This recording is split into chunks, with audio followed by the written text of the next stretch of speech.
Action-packed games, intense plays, latest happenings sa sports, at kwento sa likod ng tagumpay ng mga atletang Pilipino.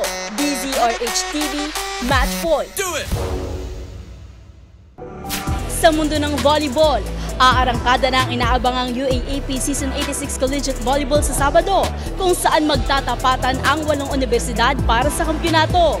Sa pagsisimula ng second semester sports season ng UAAP Season 86, magbubukas ang highly anticipated na Collegiate Volleyball Tournament sa Sabado, February 17 sa Mall of Asia Arena.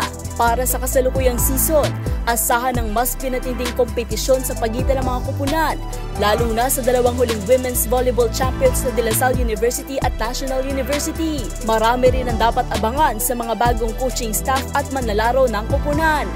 5 bagong coaches ang papasok sa women's side, kabilang sina Sergio Veloso para sa Ateneo, JP Yude para sa Adamson, Jerry Yee sa UE, Manolo Refuga para sa FEU, at si Oliver Almadro para sa UP. It's really positive because the acceptance of the UP community, the UP volleyball followers, really positive, and they're saying they're happy that I accepted the challenge. It will be a big challenge, a big mission for us, but it's somewhat of a blessing for everybody in UP volleyball program. So we're happy and we're positive about this. Laban UP.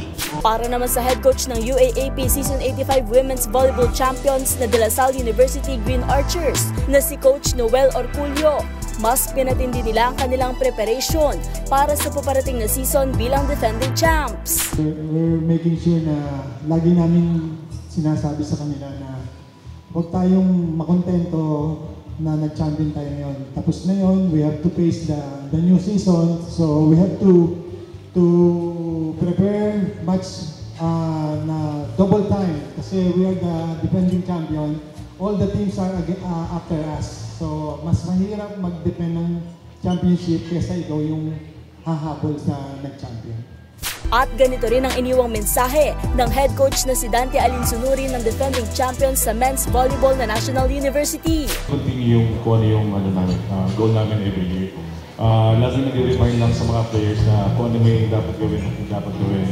And yun, kailangan lang talaga namin expose lang talaga international para mas maging yung player namin mas maging motivated pagdating sa Pilipinas. Sa pagbubukas ng collegiate volleyball para sa elimination round, gaganapin ang mga laro tuwing Miyerkules, Sabado at Linggo, kung saan 2 laro mula sa men's at women's ang naka-line up sa bawat araw. At yan ang match point. Mula sa kauna-unahan sa Pilipinas, DZRH. Ito si Mili Borja, tuloy-tuloy sa pagbabalita, tuloy-tuloy sa serbisyo.